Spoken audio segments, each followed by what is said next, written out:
Abra sua Bíblia para o Salmo. Salmo número 10. Salmo de número 10.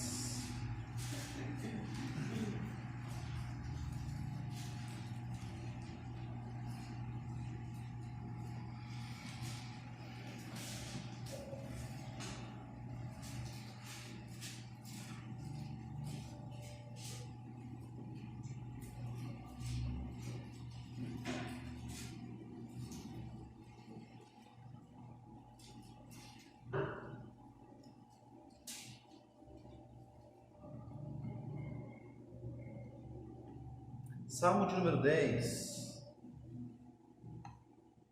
Me acompanhe na leitura, irmãos. O título que está na minha Bíblia é A Derrubada dos Ímpios.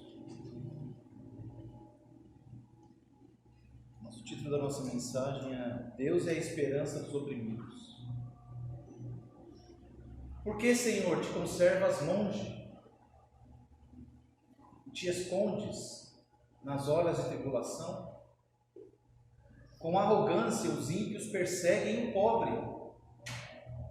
Sejam presas das tramas que o diram, pois o perverso se gloria da cobiça de sua alma. O avarento maldiz o Senhor e blasfema contra ele. O perverso, na sua soberba, não investiga. Que não há Deus são todas as suas cogitações.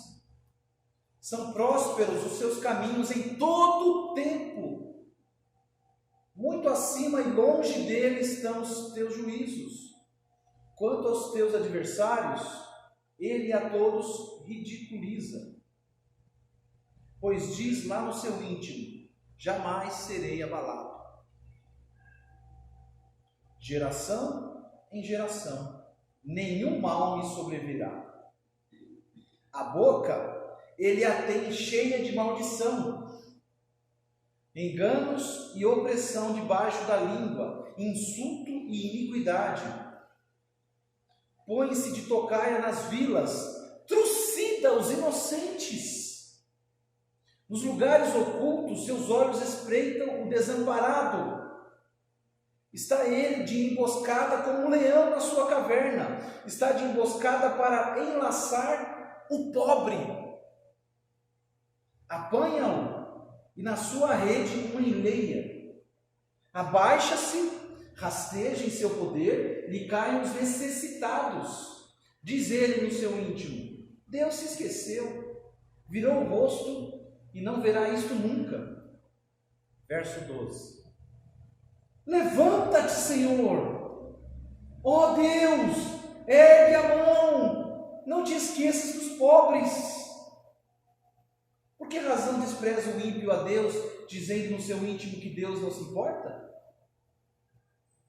Tu, porém, o tens visto, porque atentas aos trabalhos e à dor, para que os possas tomar em suas mãos. A ti se entrega o desamparado. Tu tens sido o defensor do órfão, quebranta o braço do perverso e do malvado. Esquadrinha-lhe a maldade, até nada mais achares. O Senhor é Rei eterno, da sua terra somem-se as nações. Tens ouvido, Senhor, o desejo dos humildes. Tu lhes fortalecerás o coração e lhes acudirás, para fazeres justiça ao órfão e ao oprimido, a fim de que o homem que é da terra já não infunda terror.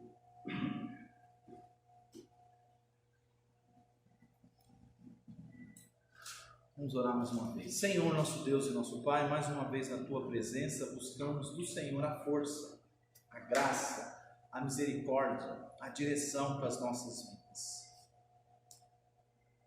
Ó Pai bondoso, Pai de amor e de graça, Deus que tudo vê e tudo sabe, tem misericórdia de nós. Pai amado, nos ajude a entender a Tua mensagem. Pai amado, me dá a coragem que eu preciso para pregar a Tua palavra. Me dá, Pai. Me ajude a ser firme em minhas convicções. Me dá sabedoria, Senhor, no falar. Me ajuda, Senhor. Nos ajude, ó Deus, a entender a verdade. Te peço em nome de Jesus. Amém.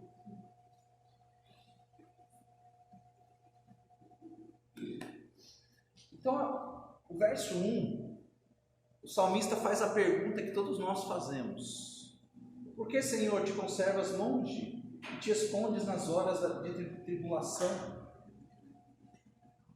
É a pergunta que nós fazemos, mas com outras palavras. Por que o Senhor permite tudo isso? Por que o Senhor não faz logo justiça? Por que o Senhor fica calado, em silêncio, parece que distante, diante de tamanha opressão?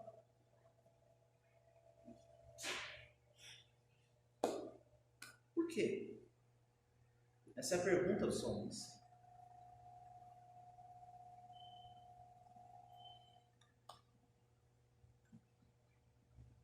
Opressão de quem, pastor?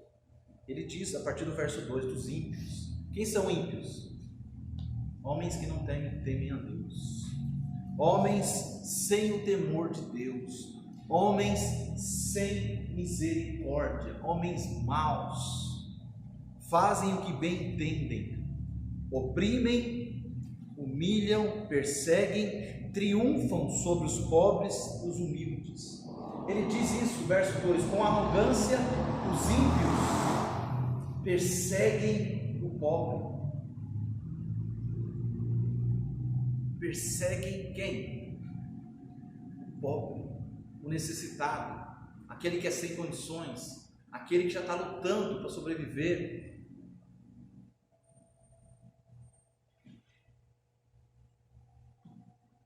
Ele mostra que é isso que deixa o salmista mais perplexo, e que parece que não acontece nada. Eles são arrogantes, perseguem o pobre, mas não acontece nada. Ele diz, o perverso na sua soberba não investiga, que não há Deus são todas as suas cogitações, são prósperos os seus caminhos em todo o tempo, muito acima e longe deles estão os teus juízos. Quanto aos teus adversários, ele a todos ridiculiza. Tem arrogância, são perversos. Mas parece que os juízos de Deus estão longe dele e ele não teme a Deus. Por isso que ele está tranquilo. Ele ri da justiça. Ele dá risada, ele debocha de Deus. Porque ele não vê Deus agir. Então ele age dessa forma. O salmista diz que são prósperos todos os seus caminhos em todo o tempo. Ele está inconformado com isso. Verso 7 ele diz: a boca ele a tem cheia de maldição, enganos, opressão. A boca que só sai mentiras, engano. Enganar é passar a perna no outro, enganar o outro, fazer o outro de bobo, fazer o pobre, trapacear, enganar, mentir. Armar ciladas para tirar o pouco que o pobre ainda tem. Eles não estão nem aí. Verso 8 diz que esse homem ímpio, ele põe-se de tocaia nas vilas, trucida os inocentes nos lugares ocultos. Olha a crueldade desses homens. Olha a crueldade. E no verso 11 ele diz ele no seu íntimo: Deus se esqueceu, virou o rosto e não verá isso nunca. Então o salmista não se conforma com isso. Ele fala: eles são maus, desprezam a Deus, perseguem, humilham, eles triunfam sobre o pobre, nada lhes é difícil, tudo lhes favorece, prosperam em tudo, sua maldade tem êxito, e parece que ninguém consegue pará-los. Por isso que eles não temem a Deus, por isso que eles não têm medo de Deus. Fica aquela questão no ar, né? Para eles: ou Deus não existe, ou Deus é fraco, impotente. Deus não faz nada para a gente, é o que ele diz aqui. Deus nem vê o que a gente está fazendo. Ou Deus não vê o que fazemos, ou vê, mas não se importa. Essa é a ideia do pensamento deles. Por isso que eles continuam agindo assim. Os maus triunfando sobre os inocentes, e ninguém para pará-los, ninguém para barrá-los. E aí do verso 12 até o 14, o salmista sabe que isso não é bem assim. Quando no verso 11 ele diz que Deus se esqueceu, virou o rosto e não verá isso nunca, o salmista mostra que não é bem assim não. Ele sabe que Deus está ciente de tudo o que acontece, de tudo que eles fazem. No verso 14, tu porém o tens visto, porque atentas aos trabalhos e à dor, para que os possa tomar em tuas mãos. O salmista diz, tu o tens visto. Eles acham que Deus não está vendo. O salmista fala, isso não é verdade. Eu sei que o Senhor está vendo.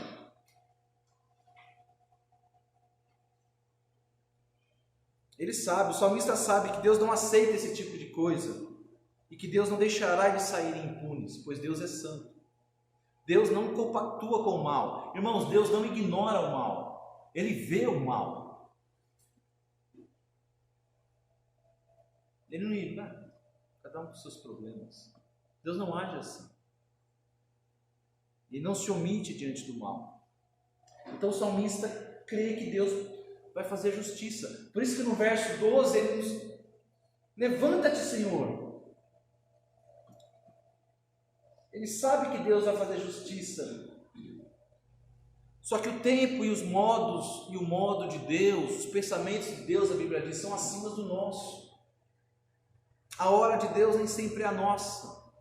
Não foi isso que nós falamos hoje de manhã? Deus não segue ordens, Deus dá as ordens. Deus não é constrangido, coagido, forçado, apressado a agir. Na hora certa Ele age, não é? Então, como qualquer um de nós, irmãos, como qualquer pessoa que está inconformada em ver o triunfo dos maus, o salmista ele ergue a voz no verso 12, pedindo para Deus agir. Senhor, dá um basta nisso. Levanta-te, Senhor, ergue a mão. Dá um basta nisso, Senhor. Dá um basta nessa situação. Dá um basta. Faz alguma coisa. Quando eu li isso aqui, eu fiquei pensando, por que será?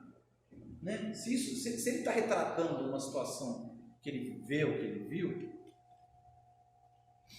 por que Deus fica tanto tempo sem agir enquanto o pobre está sendo oprimido? Talvez seja exatamente por causa do verso 12. Que o que Deus espera dos teus servos aqui, ó. Clamor.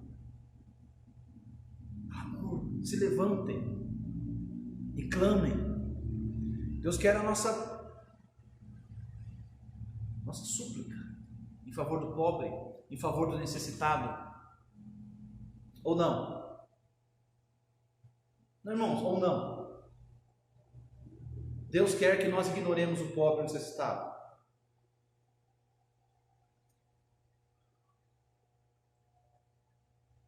Ah, mas é lá no Nordeste, pastor. Sim. Está nem aí?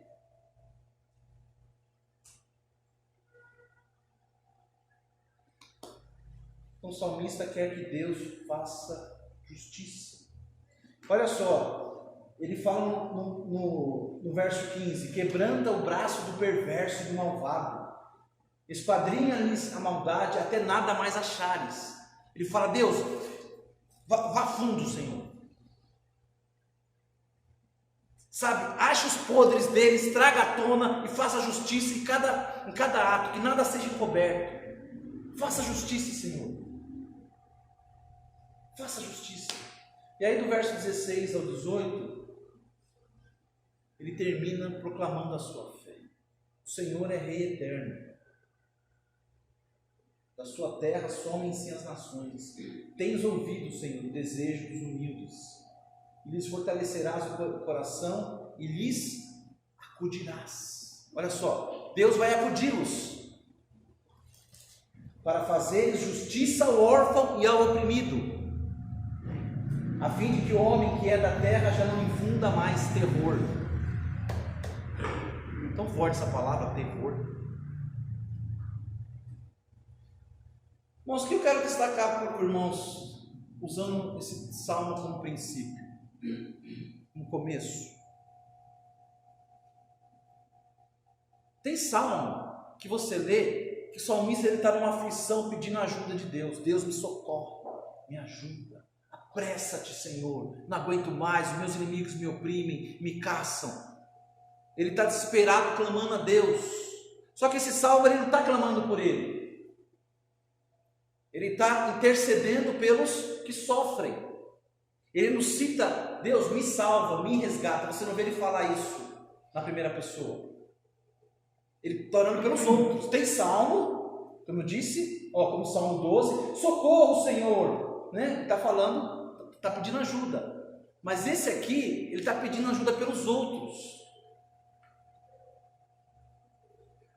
para que Deus ajude o próximo, ajude o outro, ajude o que sofre.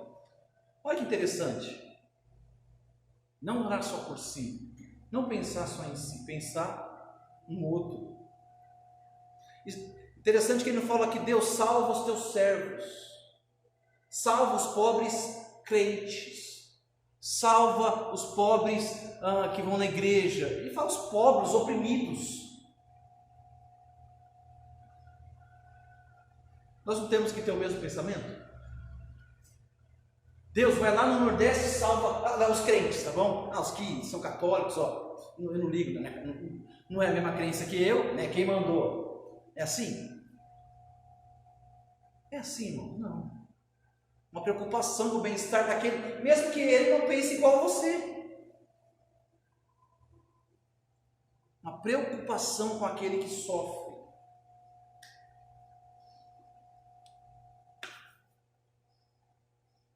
Agora vai para Tiago. Tiago capítulo 2.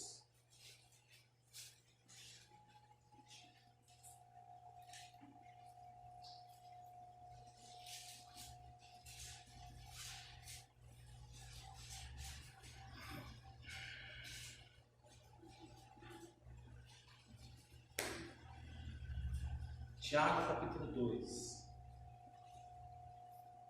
Irmãos, é 5 para 7. Eu acho que o sermão vai se prolongar um pouquinho hoje. Se você precisar sair, tá bom? Não se sinta constrangido, se tem compromisso de trabalhar, tá bom? Vou tentar acabar no horário, mas um boletim de papel aqui não vou conseguir não, tá bom? Então, os irmãos precisarem sair, por favor, não se sintam constrangidos, ok? Tiago capítulo 2, vamos ler a partir do verso 15. Olha o que diz a palavra de Deus.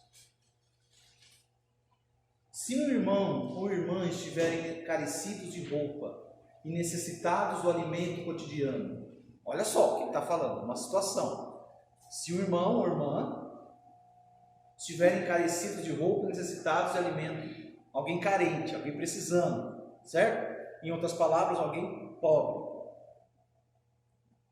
E qualquer dentre vós lhes disser, ide em paz, aquecei-vos e fartai-vos.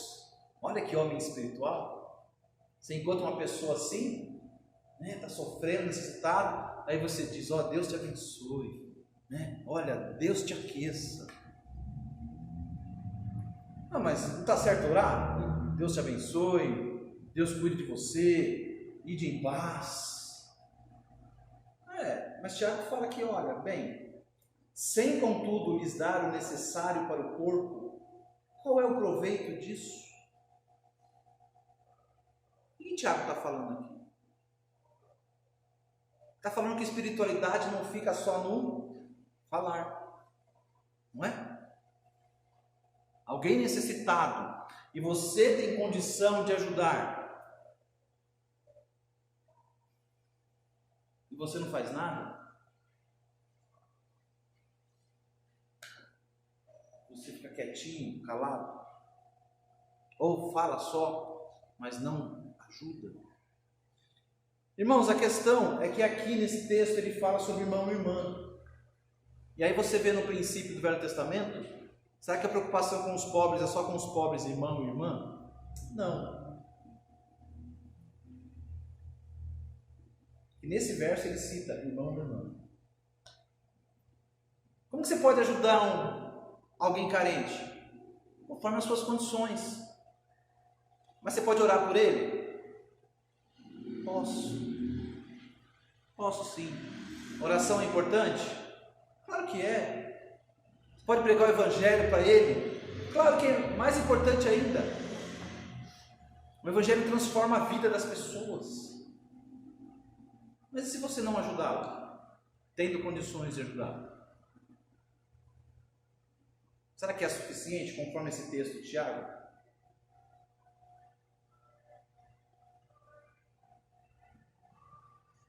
Então pensa naqueles nordestinos. Você vê em algumas imagens. Aquela casa toda de barro. Você vê uma senhora descabelada, uns 8 criançadas com barrigão, tudo ali. Eles estão na cozinha, as panelas vazias. Ou então mostra o lado de fora, aquele chão seco, está até rachado. Tem como a gente ajudar eles, irmãos? Estando aqui em Jaguariaíva? Não, né? Nós podemos orar por eles. Podemos, irmãos, fala a verdade. Claro que podemos. Podemos. Mas qual outra forma de ajudá-los? É a forma que é difícil de falar. É a forma que torna difícil a minha pregação agora. Como que eu posso ajudar o nordestino lá no final do mundo, lá no sertão do Piauí, se eu não tenho acesso a ele? Eu sei que são muitos, são milhões de pessoas que sofrem de fome, sem condições. Se eu não posso enviar dinheiro, eu posso orar por eles, mas tem a segunda forma.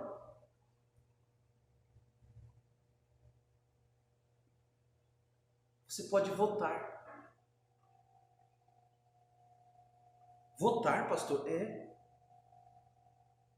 Você pode votar em quem pode ajudá-los. Não é assim?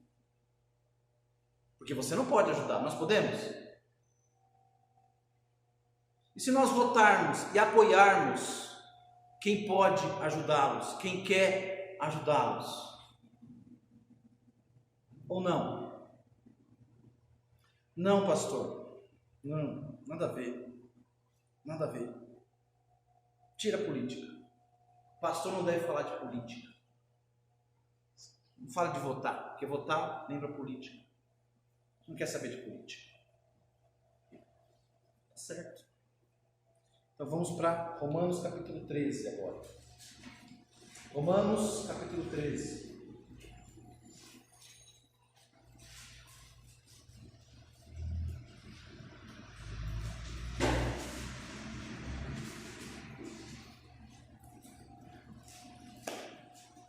Romanos capítulo 13, ele fala sobre nossa relação com as autoridades.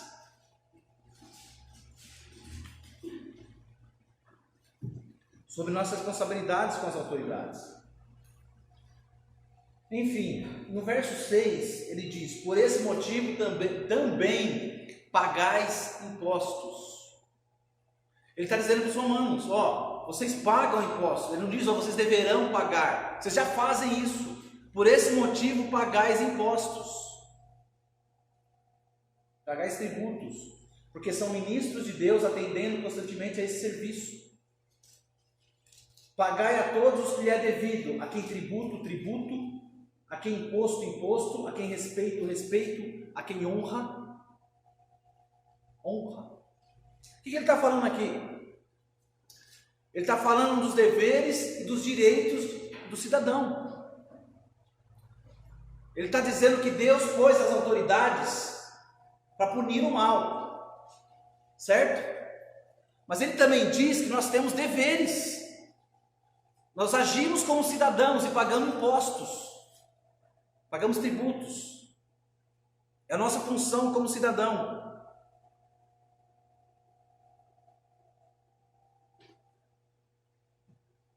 O cristão é um cidadão.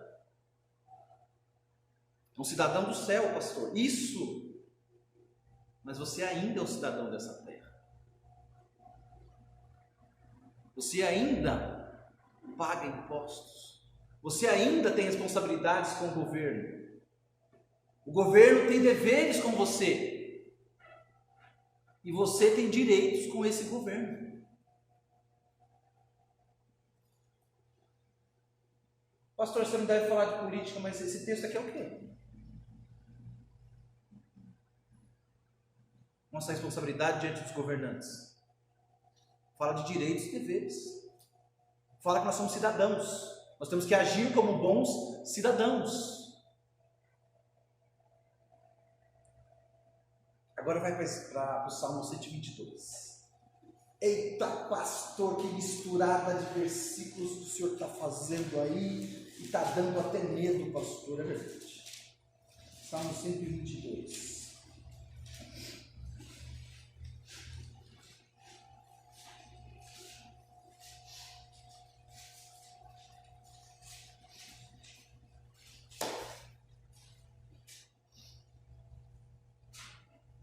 Salmo 122. Verso 1 todo mundo conhece, né? Alegrei-me quando me disseram, vamos à casa do Senhor. É um salmo que fala sobre ir na igreja. Não, né? Queria que fosse, eu ia pregar direto esse salmo, mas não é. Olha a partir do verso 2. Pararam os nossos pés junto às tuas portas, ó Jerusalém. Jerusalém, que estás construída como cidade compacta, para onde sobem as tribos do Senhor, como convém a Israel, para renderem graças ao nome do Senhor. Lá estão os tronos de justiça, os tronos da casa de Davi. Orai pela paz de Jerusalém, sejam prósperos os que te amam.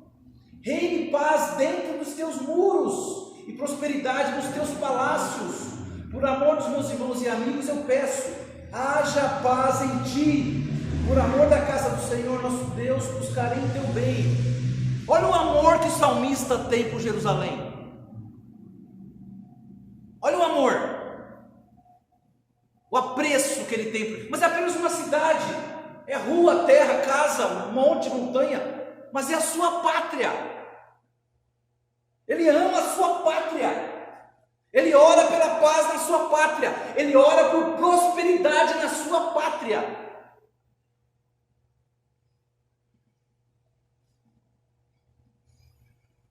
Sua pátria.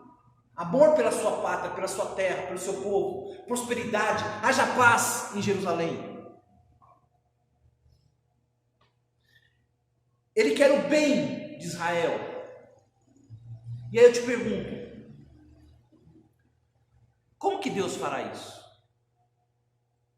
Como que Deus vai trazer paz para Israel? Como que Deus vai trazer prosperidade para Israel? Vamos supor que Deus, poxa, eu vou atender essa oração. Vou atender essa oração. Como que vai fazer, irmãos? Opção A. De repente, aqueles que odeiam Israel acordam bondosos, generosos, levam flores os moradores de Israel. Ou os inimigos de Israel amanhecem mortos, de repente. Todo aquele monte de árabes e muçulmanos que odeiam Israel, não é todos que odeiam, de repente, morrem.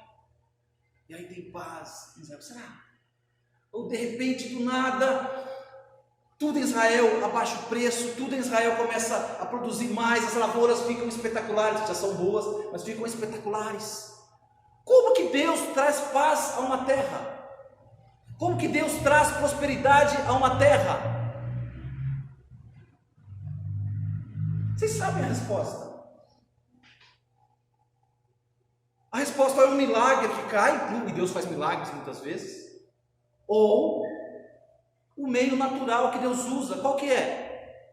Como que Deus fez para trazer prosperidade a Israel? Você lê a Bíblia, no livro de Juízes, Israel está uma desgraça, destruído, idolatria, podre. Como que Deus restaurou a dignidade de Israel? Como que Deus trouxe prosperidade? Como que Deus trouxe segurança para Israel? levantando governantes justos. Ah, mas aí é política, pastor. Mas é. Ele colocou governantes certos, que abençoou o seu povo. Aí você continua lendo a Bíblia. Aí você descobre o que acontece quando os governantes são maus. Reis maus em Israel e Judá. Quando os governantes são maus, o que acontece? A desgraça do povo. A idolatria, a perversão sexual, a corrupção. É uma desgraça. Aí Deus levanta Josafá. E aí a coisa estabiliza. E aí Deus levanta Ezequias. E a coisa vai melhorando. E aí Deus levanta Josias. E a coisa vai... Não é estranho? Como que Deus traz paz? Como que Deus trouxe paz e prosperidade nesses períodos? Levantando governantes. Trazendo prosperidade, os pobres são cuidados. Sabe aqueles pobrezinhos abandonados? A prosperidade chega até eles, a terra é abençoada. Por que é tão difícil para nós enxergarmos isso? Que o meio que Deus usa para agir é esse. Por que a gente pensa que de alguma forma o meio que Deus vai agir é um poder milagroso? Se você ora pelo Brasil, como que você acha que Deus vai trazer prosperidade ao Brasil? Como que Deus vai trazer segurança para o Brasil? Como que Deus vai trazer paz ao Brasil? Eu sei. Como que você imagina que vai ser? Tem um outro caminho? Tem o caminho do milagre. Mas biblicamente... Na Bíblia, o modo operante de Deus é como? Levantando governantes. Qual que é o complicado disso para os irmãos? Por que é tão difícil entender isso?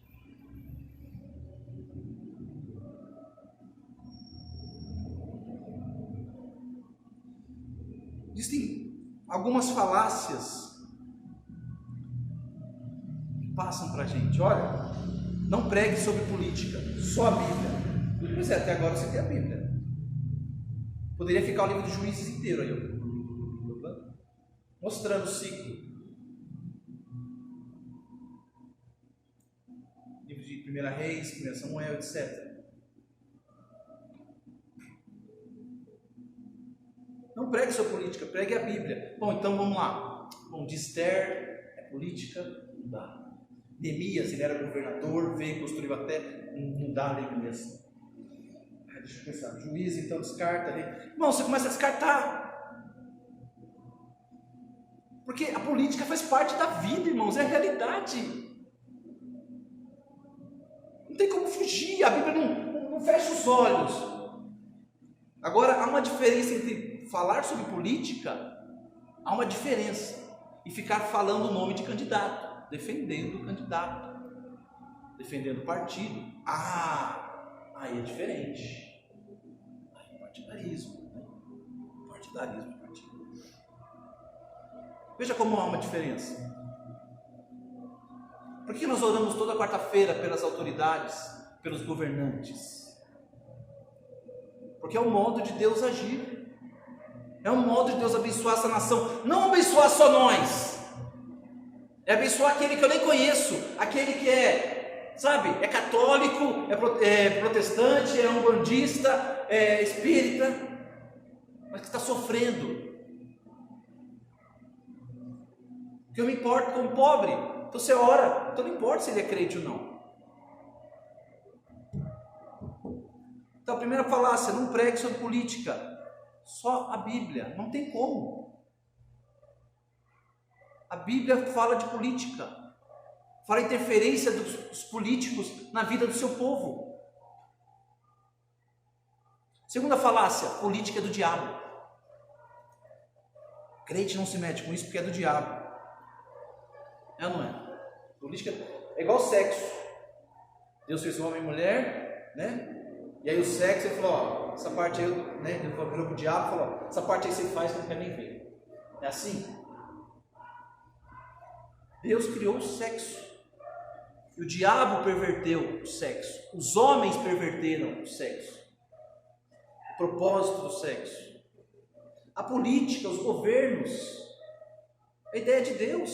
Romanos 13 diz isso.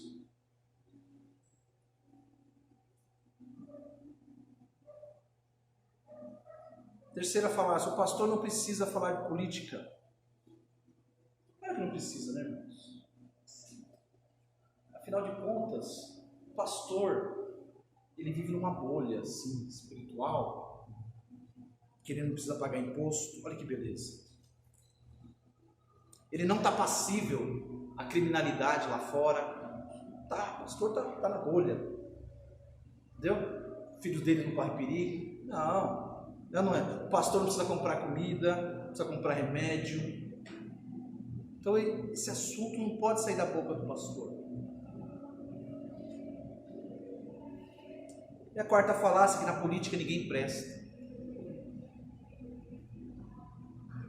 O estranho de falar isso é os personagens políticos da Bíblia. Você pega Daniel, você pega Neemias, eram políticos.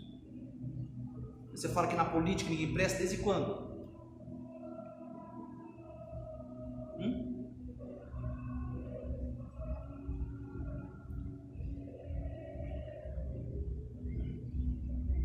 Quando a gente deixa para lá esse assunto de política, não fala sobre política, não discute política, eu pergunto para você, você não se revolta?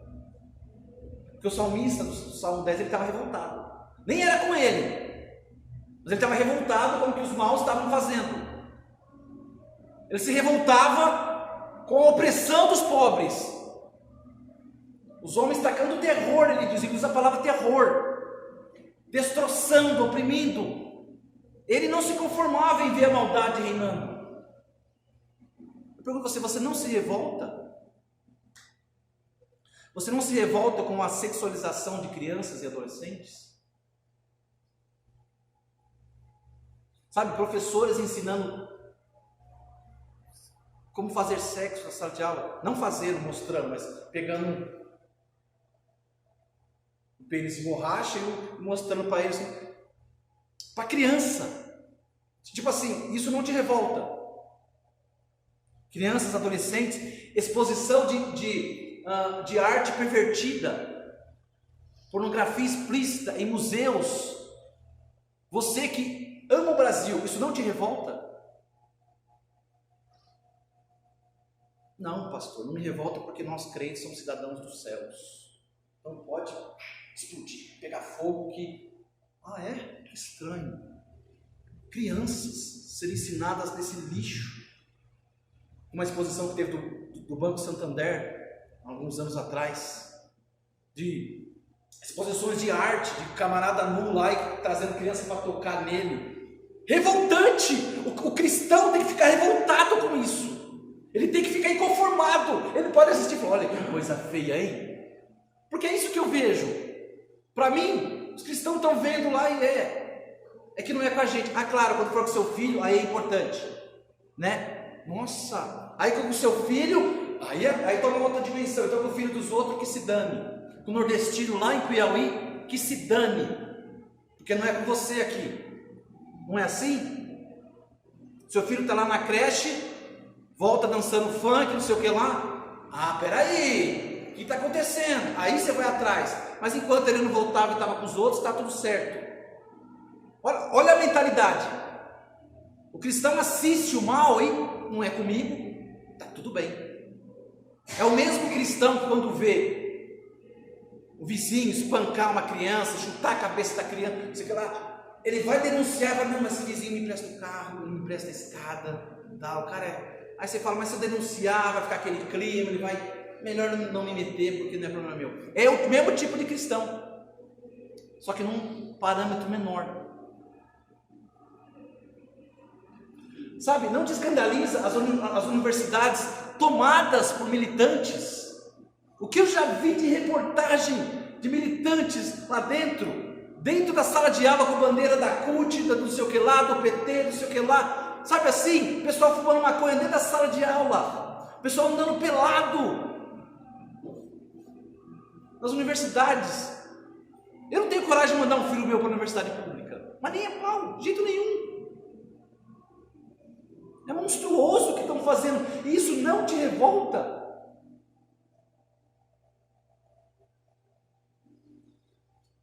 Você vê fotos, é só palavrões escritas, a universidade pública toda pichada, é palavrões, é coisa horrível. dá nojo daquilo, mas não pode apagar, porque aquilo ali é arte.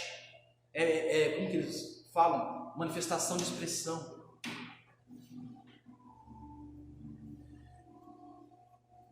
Sabe? Corrupção descarada. Corrupção descarada. A gente cresceu com isso. Com a corrupção descarada. Homens enriquecendo, roubando, homens com dinheiro na cueca, que agora ainda estão no governo.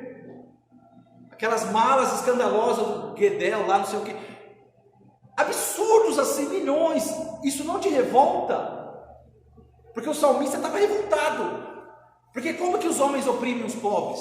Tirando o dinheiro dos pobres. Não te revolta a ideologia de gênero está sendo espalhada nas escolas, em São Paulo, por exemplo? Gente, a ideologia de gênero é destrutiva, é demoníaca.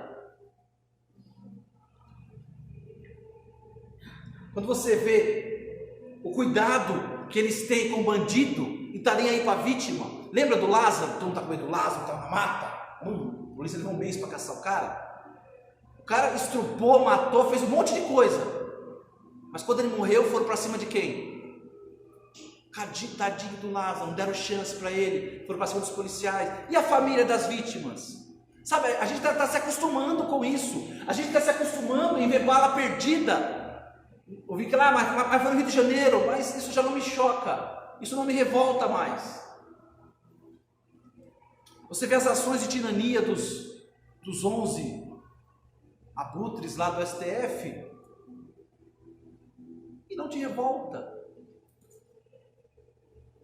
Ah, deixa, estão lascando com o Brasil, soltaram um criminoso só para elegê-lo, mas está tudo certo, está tudo bem. Olha, eu vi uma reportagem, a polícia está indo atrás de 82 bandidos que foram soltos pelo STF. Os caras voltaram a aprontar, matar, não sei o que lá, vai ter que caçar de novo.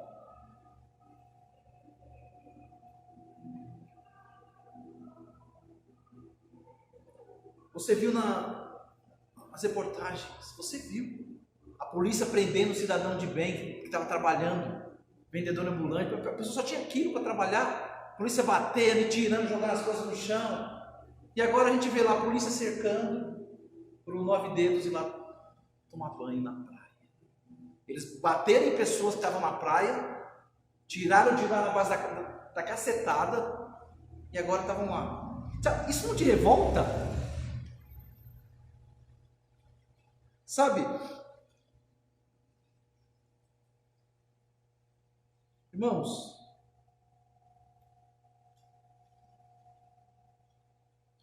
a gente não enxerga, mas se aqui entra uma ditadura comunista, todo mundo paga. Eles perseguem cristãos, fecham igrejas, oprimem mais ainda o povo que já é pobre.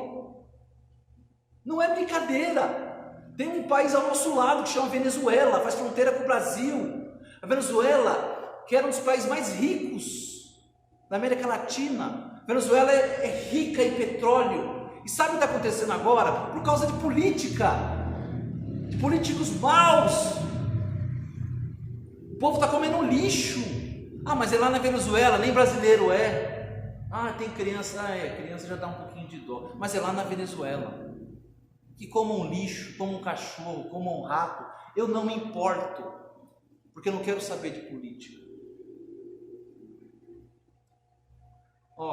Amor ao próximo, só se o próximo morar aqui em Jaguariaíva ou for da minha família. O próximo que está lá em Cuba, o próximo que está lá na China, o próximo que está lá na Coreia do Norte, o próximo que está lá na Bolívia, está sendo oprimido, eu não estou nem aí.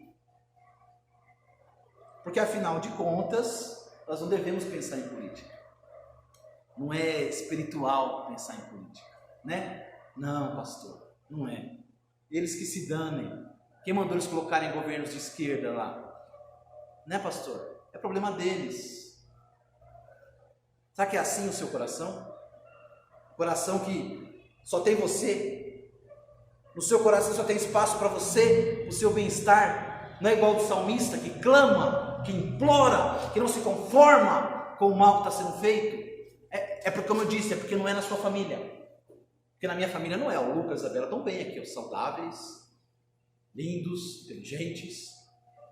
Estão tranquilos, estão em paz. Né? Porque como não é com a gente, então não importa. Não importa que o esquerdismo se espalhe, o seu monte de lixo. Porque não é com a gente. Não atingiu a gente. Entenda uma coisa, pastores pregam contra os pecados da sua época. Quando Paulo pregou para os Gálatas, através da sua carta, qual era o pecado que afligiu a igreja? Era o judaísmo na igreja, o legalismo. Quando João escreveu a sua primeira carta, qual que era o assunto? Era combater o gnosticismo. No século III, teve um camarada chamado Ário, que ensinava contra a Trindade. Milhares de pessoas foram na conversa dele. Os pastores tiveram que pregar contra essa mentira que está destruindo a igreja. Um ensino que contraria o ensino da Trindade. Século XVI, o papismo, a venda de heresias, que levou até o estopim para a reforma protestante. Os pastores pregavam sobre o que na época? No século XVII e XVIII, o iluminismo. Era isso que os pastores pregavam, contra o pecado da época. No século XX, o nazismo, o comunismo. Você acha que os pastores não pregavam contra isso? Pregavam e davam sua vida por isso, para defender o seu povo e evitar que caísse nisso. Então cada época tem a sua porção. Lembra na época dos anos 60, que até nos Estados Unidos teve aquele negócio de Woodstock, não sei o que, dos hippies? Era uma liberação de sexo e drogas adoidado. E os pastores tinham que pregar contra aquilo, para os seus jovens não irem no embalo. Então, conforme o pecado da época, tem que ser pregado.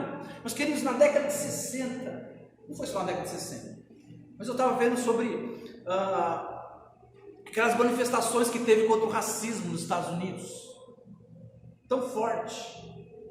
Os pastores tinham que pregar contra aquilo. Crentes racistas da sua igreja defendiam.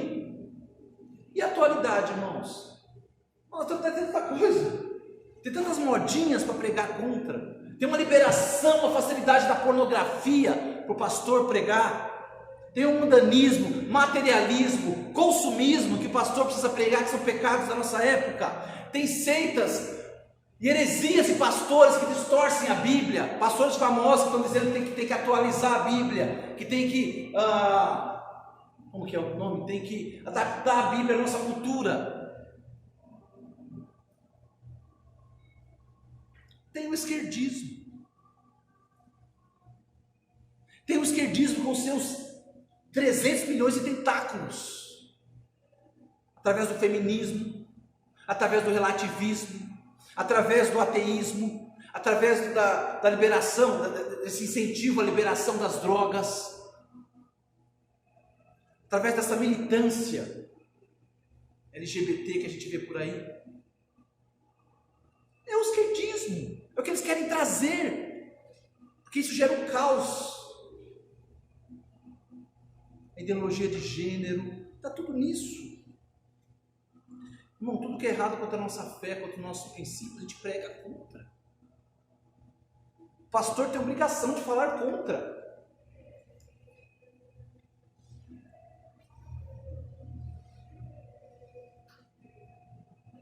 E onde está o freio para essas coisas? Nós oramos para Deus nos poupar disso. E aonde Deus põe o freio nisso? Me ensinem. Porque o único lugar que eu sei onde Deus, pela Bíblia, que eu entendo que Deus vai usar para frear esse lixo de entrar, é no governo. É no governo que Deus freia para leis que liberam essas coisas não chegarem. É lá. Se não for freado lá, a coisa vem. E ninguém pode parar, ninguém pode impedir.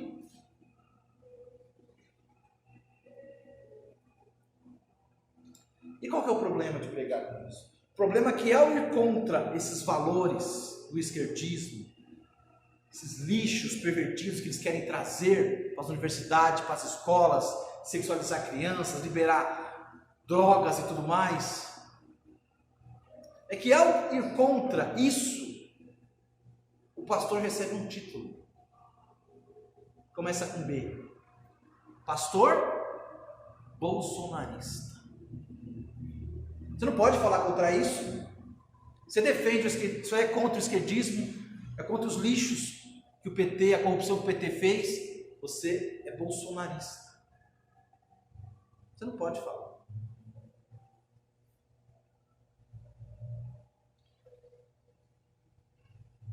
Só que se o governo vai contra essas coisas, eu tenho obrigação de apoiar. Eu tenho a obrigação de apoiar aquilo que está freando o mal, que está indo contra o mal. Esse mal desgraçado e horrível do esquerdismo.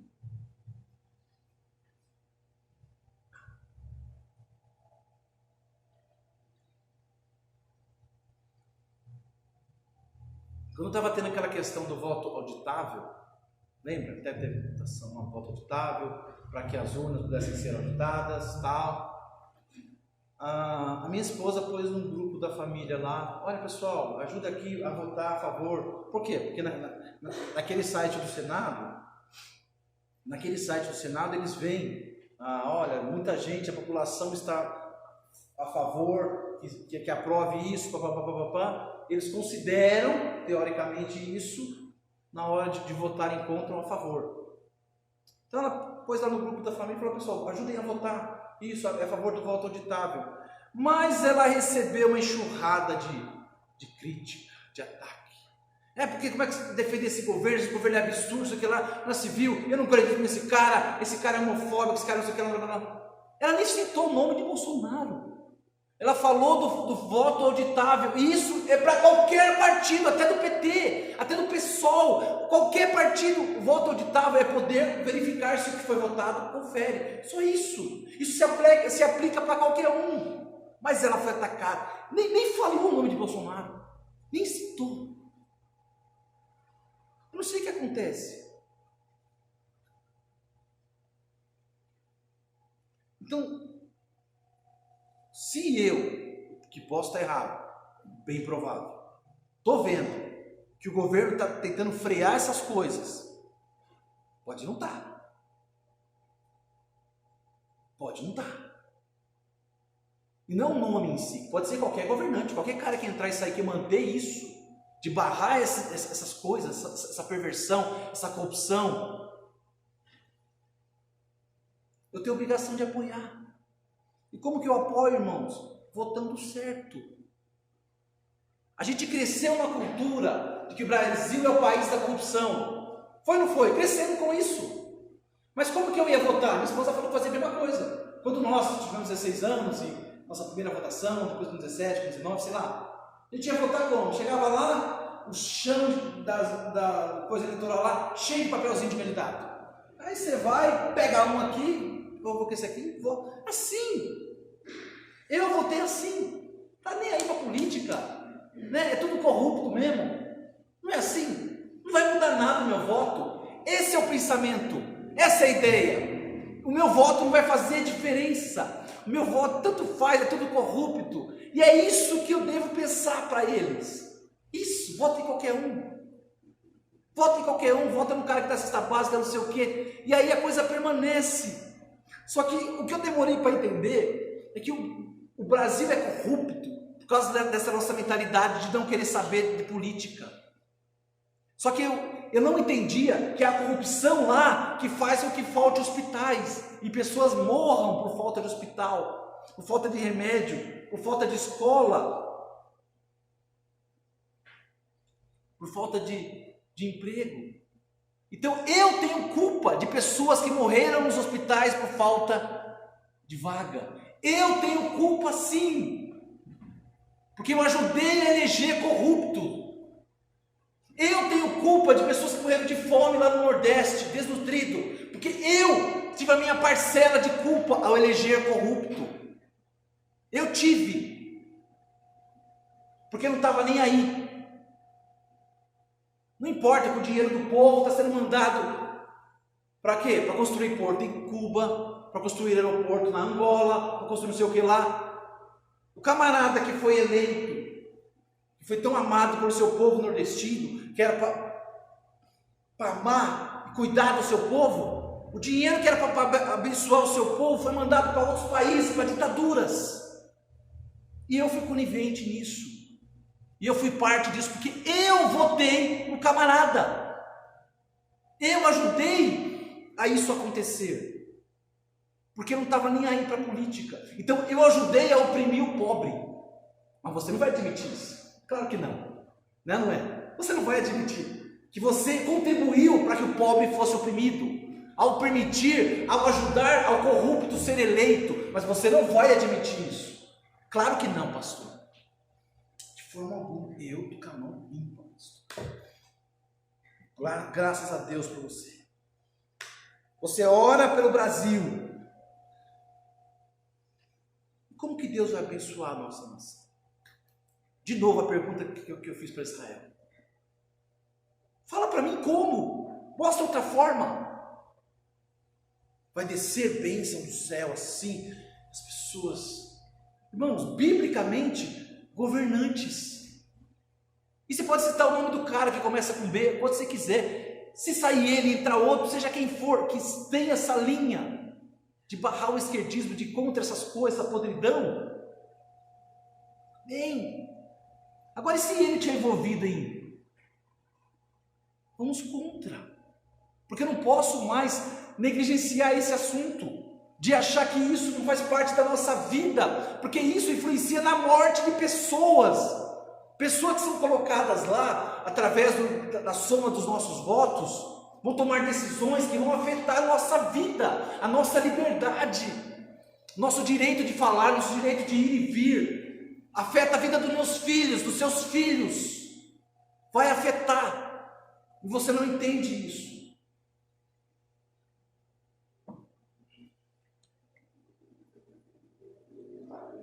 Como eu falei na década de 60, quando estava tendo aquelas manifestações,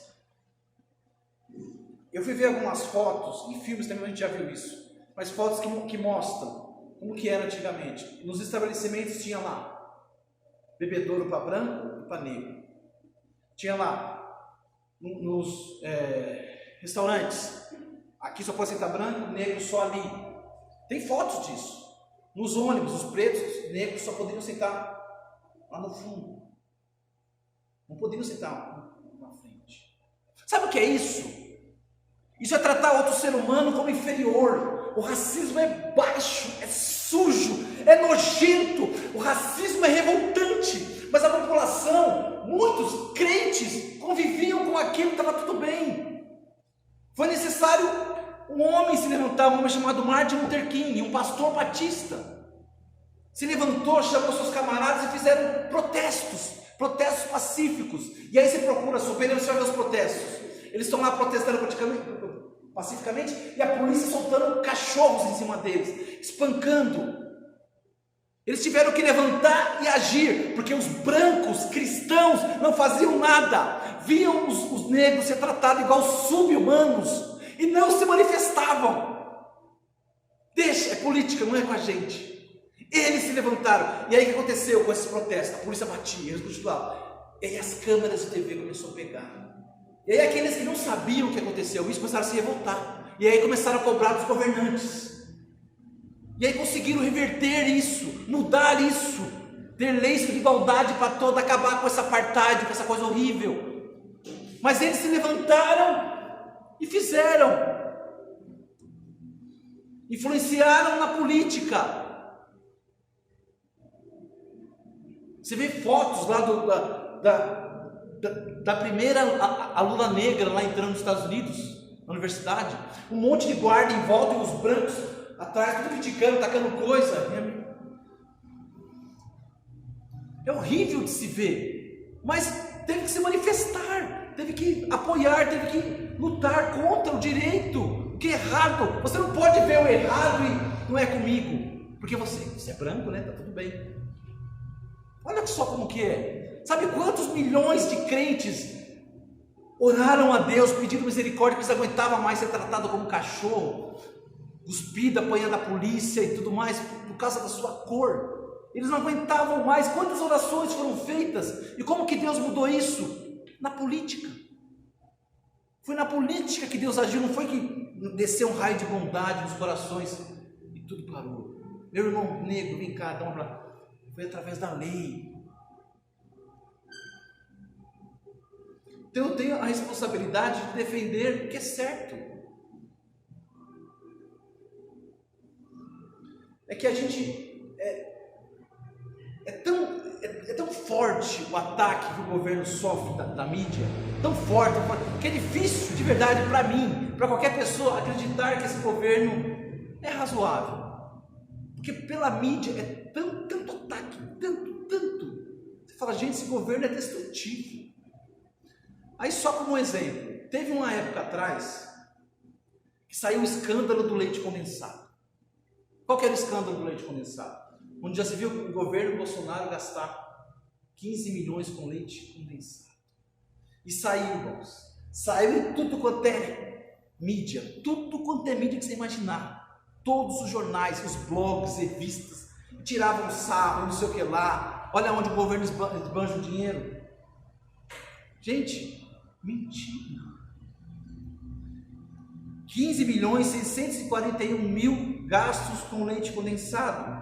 Esse leite condensado era enviado para onde? Por ano isso. Aos 370 mil homens do exército. Que fazendo um cálculo, quanto que dava para cada um? R$4,05. O governo pagou R$162 por caixa, não sei se foi 30 ou 40 leite condensado, enquanto que no mercado está 169 na época. Ou seja, ele pagou até mais barato. Então era só uma questão de matemática para mostrar, mas aí fizeram aquela coisa. Você fala, por que eles fariam isso? Meu querido, é só pesquisar o quanto de dinheiro que os governos anteriores davam para as mídias. Bilhões. A Globo recebeu 6,2 bilhões. Só no governo Lula. E aí o governo Bolsonaro parou com isso. Eu não vou pagar para vocês falar bem de mim. Só que o governo Lula, por que eles pagaram esse valor? Porque, meu querido, a coisa é suja. Eu pago para você falar bem de mim, beleza. Entrou 40 milhões. Mas eu queria que entrava mais. Então eles vão e fazem uma reportagem lá mostrando o podre do governo e falam, se não entrar mais dinheiro, a gente vai pôr uma reportagem no ar aí. Não vai entrar mais nada, já demos demais. Aí entra aquela reportagem. Nossa, você olha para aquilo e fala, gente, que governo. Aí na outra vez ele fala, tem outras reportagens igual aquela. Vocês vão dar dinheiro? Opa, dá dinheiro. Então, o pessoal enriqueceu com isso. Agora que isso está sendo cortado, o pessoal está, porque eles querem de volta essa mamata.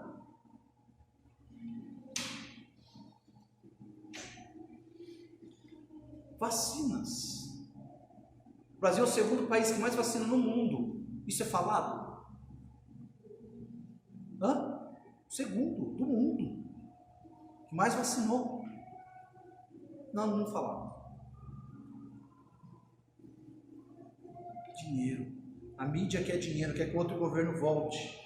Se outro governo voltar, meus queridos, a corrupção desenfreada volta.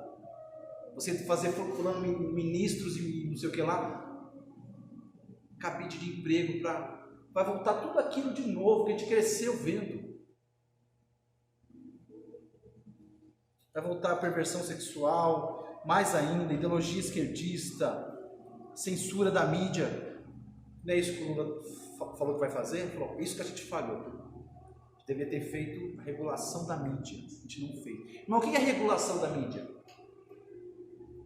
Você acha que na China os chineses sabem os podres que acontecem no governo, os escândalos?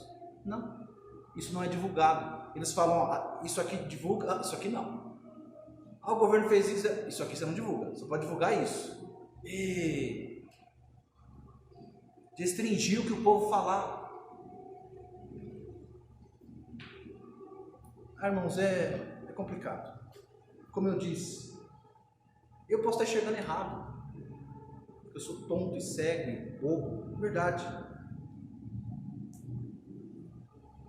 E como eu disse, uma vez que eu ver, entender de verdade que tem erro, que tem injustiça, eu tenho que combater a injustiça nesse governo também.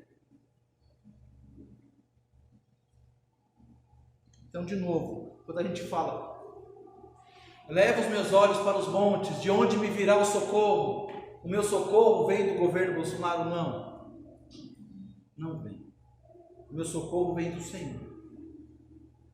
Vem do Senhor.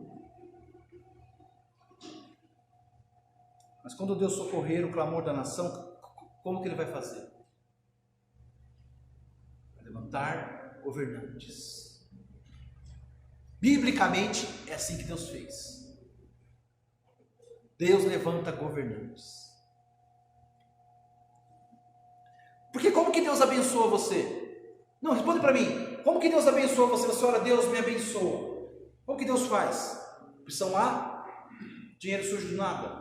Chega alguém, viu? Deus mandou te entregar essa grana violenta aqui.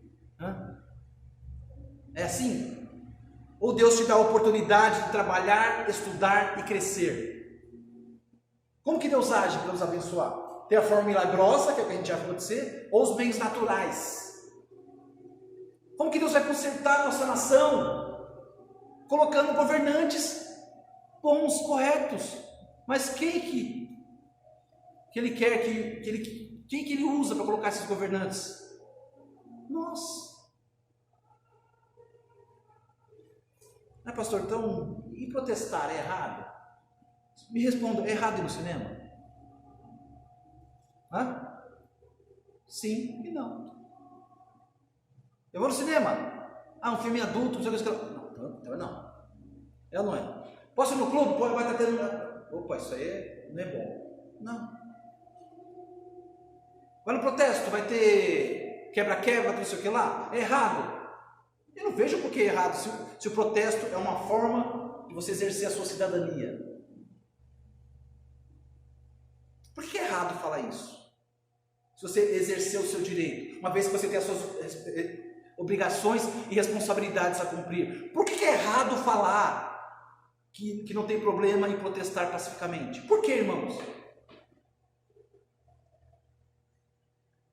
Se a Bíblia me manda exercer os meus deveres como cidadão. Então, se você não quer ir, não vá. Se você não concorda, ok. Se você não quer votar no camarada, ok. Quer votar no outro, ok. Irmãos, eu não tenho nada com isso. Mas quando aqui virar uma Cuba, uma Venezuela, aí você ora para Deus sarar a nossa nação. Deus sara a nossa nação. Oh Deus, misericórdia dos nossos sofrimentos. Para os pobres, não tem hospitais, não tem não sei o quê. Ai Deus, sara a nossa nação. Vai lá, é isso que você vai fazer. Deus restaura a nossa liberdade religiosa. Era tão bom, eu tinha na igreja, se reunia. É isso que vai acontecer.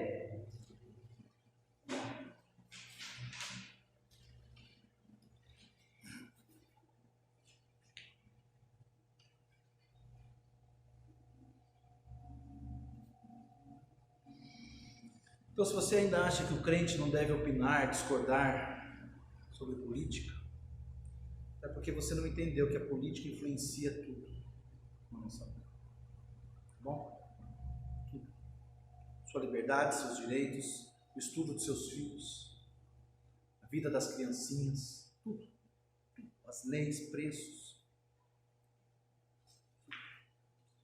Então, particularmente, a minha luta é contra o esquerdismo. Contra a mentira. Se for provado de novo que o governo lá tá indo na mesma onda, vamos ir contra. Não tem que ter político de estimação.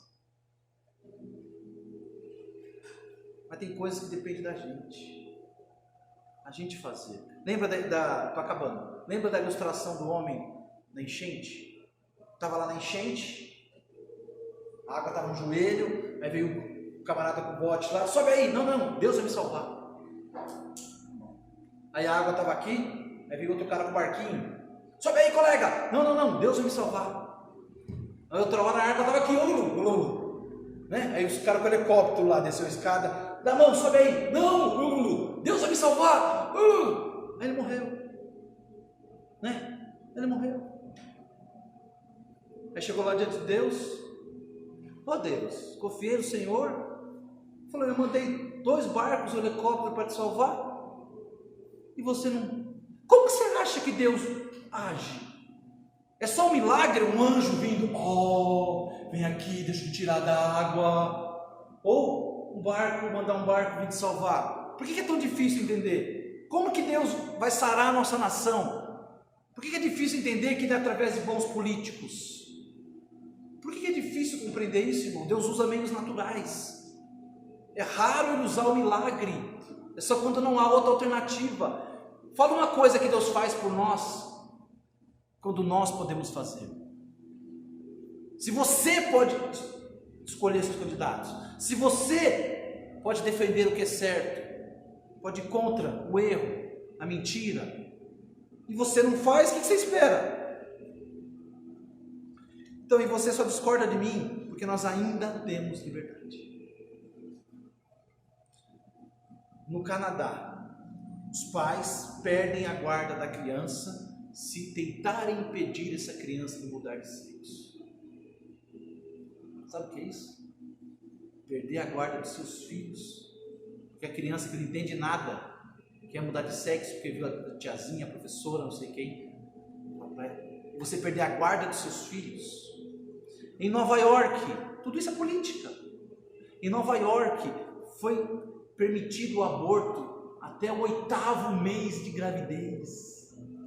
8º mês de gravidez. O bebê está na boca do gol ali para sair. Já tem as mãozinhas, tudo formadinho, perfeito, olhinhos. Irmãos, eu amo o meu Brasil. Eu amo a minha pátria. E eu não quero que isso chegue na minha terra. Então pode falar o que você quiser de mim. Eu estou em paz, porque eu posso estar errado em relação a esse governo. Mas eu creio no meu coração que essas ideologias monstruosas têm que ser combatidas e pregadas. Eu estou em paz no meu coração de não ser covarde, de não me omitir, de ir na falácia, de pastor não fala sobre isso, pastor só fala. Agora, se eu pregasse todo o culto só sobre isso, aí vocês teriam razão. Que a vida não é só política. Agora fala, quando foi a última vez que eu preguei sobre política? Me ajudem. Vamos lá, tem uma data aí. Não. Se eu pregasse todo dia sobre isso, não troca esse pastor, tem que trocar mesmo. Mas de vez em quando o pastor tem que mostrar, tem que falar. Eu não quero para o meu Brasil essas coisas. Eu amo a minha pátria. Porque falar que é uma pátria é fácil. Por isso que aquele vídeo que eu pus no grupo, do pastor Rodrigo Mocelin, ele falava do Lula. E Lula está dando recado para quem? Os pastores. Por quê? Porque a mídia fala contra. E pastores que enxergam a verdade estão indo contra. A mídia, né, ataca o governo. Pastores que conseguem, no seu pouco rebanho, mostrar a verdade. Mostrar o erro. Por isso que ele está falando, pastores, se calem, vai sobrar para vocês. Pastores e padres, vocês estão nos atrapalhando. Vocês estão nos atrapalhando. Tá bom, falei demais. Senhor nosso Deus e nosso Pai, antes de mais nada eu peço o teu perdão, Senhor, e a tua misericórdia. Senhor, me exaltei. Pai amado, eu não sei como mostrar isso para o meu povo, para a minha igreja que eu amo. Eu não tenho político de estimação, Senhor. Quero ser cego para o erro. Não vejo a pessoa ali como um salvador da pátria. Mas, Senhor, no meu entender, esse governo é resposta de oração. E ele pode muito bem se descambar. Senhor, nos ajude a defender o que é certo, o que é justo. Não defender as pessoas, mas defender a verdade. Nós somos chamados para defendermos a verdade, a lutarmos por a verdade, a pensarmos no bem do próximo, não só no nosso bem, no bem do próximo no geral, da nossa nação, da nossa terra, a amar o nosso país como o salmista amava a sua terra, a sua pátria. Deus, eu oro ao Senhor em nome de Jesus. Amém.